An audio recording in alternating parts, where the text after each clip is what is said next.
Hello everyone, my name is Shreya and I'm a legal intern at Lexis & Company. I am pursuing PLLB honors from Law College Dehradun Uttaranchal University. I am currently in 7th semester. I am very glad to have this opportunity of interning at Lexis & Company, because of which I am able to present to you guys with this video. So the purpose and topic for this video will be, I'll be explaining to you guys the 5 common legal words used in the legal field. Basically, this is the on fourth video on the topic legal words. So let's begin. The first legal word for today will be legal word and legal maxim for today will be res ipsa loquitur, that is the thing speaks for itself. This maxim gives quote the quote gives utmost importance to this doctrine of res ipsa loquitur, because this maxim guides the court to reach at the correct decision.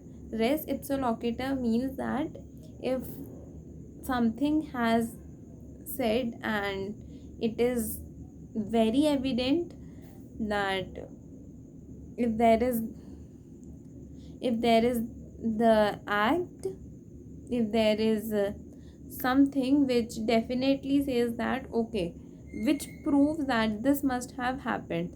For example, if a person is standing with a blood-stained knife near the body and someone comes and sees that, so such thing speaks for itself that the one person standing with the blood-stained knife have only committed the murder. Thing speaks for itself. It is very clear from the situation. There is no need to find any other thing.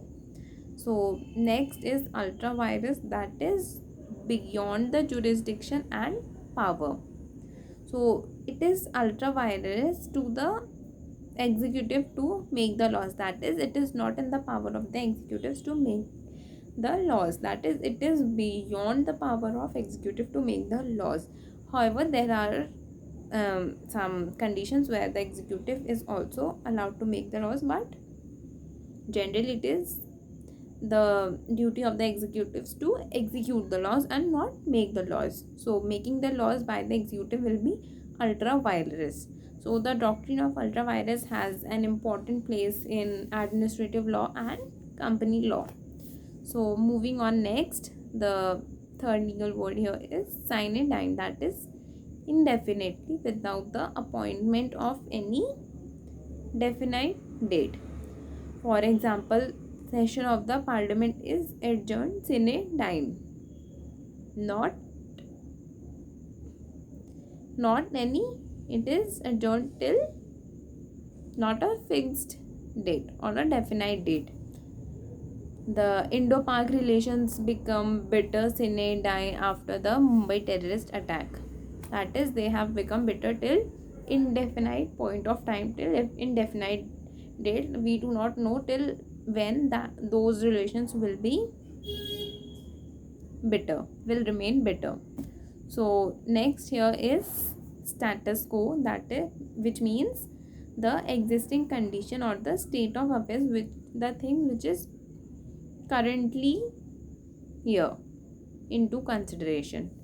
For example, in Narmada Dam's case, the Supreme Court of India had passed an order of status quo, that is regard only the decision regarding the present status. So when the court issues a temporary injunction, it also issues the order for maintaining the status quo, that is you have to maintain the current situation.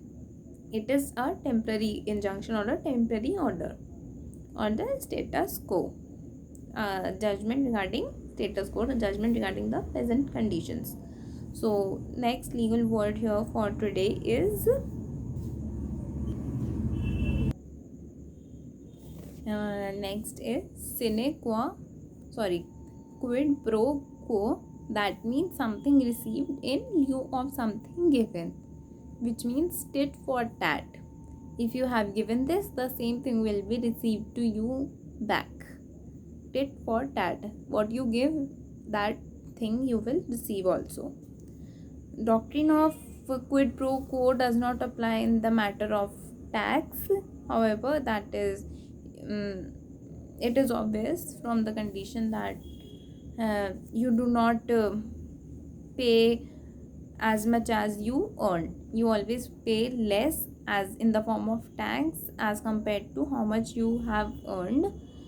And the service rendered in lieu of salary is a good example of quid pro quo.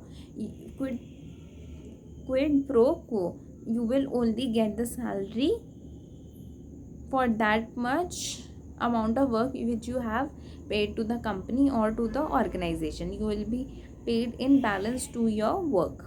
The amount of work you have given, only the salary proportion in proportion to that work will be given to you. Salary will be quid pro quo to the work done by you. So this was all for today. I hope you guys have understood these 5 legal words, and share with me the feedback and questions if you have any. So thank you everyone for watching. Do not forget to like and share this video as much as you can. Thank you everyone.